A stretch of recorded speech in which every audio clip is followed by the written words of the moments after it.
बेडू अथवा बांबू पाण्याने स्वच्छ धुवून कोरड्या कापडाने पुसावा. पिवळ्या वस्त्राच्या याप्रमाणे निऱ्या कराव्यात. निऱ्या केलेले वस्त्र बांबूच्या उंच टोकावर बांधावे. त्यावर कडुलिंबाची कोवळी पाने आणि फुलोरा असलेली डहाळी बांधावी.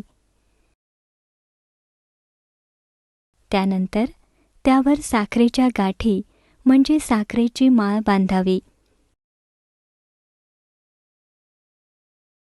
त्यावर फुलांचा हार घालावा.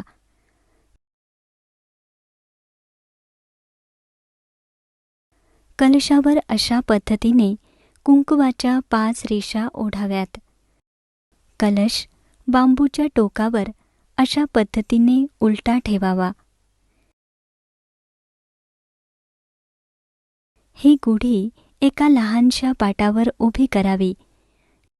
तिला आधारासाठी दोरीने बांधावे.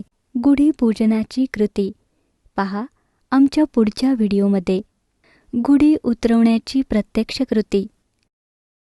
सूर्यास्तानंतर लगेचच गुढी खाली उतरवावी. गुढी खाली उतरवताना कुटुंब प्रमुखाने गुढीला हळद कुंकू वहावे. त्यानंतर गुढीला नमस्कार करावा.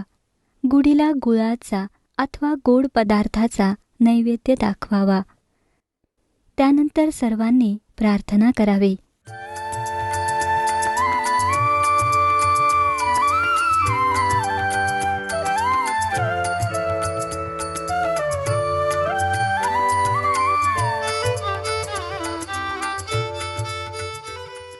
गुढीला अर्पण केलेली फुले आणि आंब्याची पाने वाहत्या पाण्यात विसर्जित करावेत.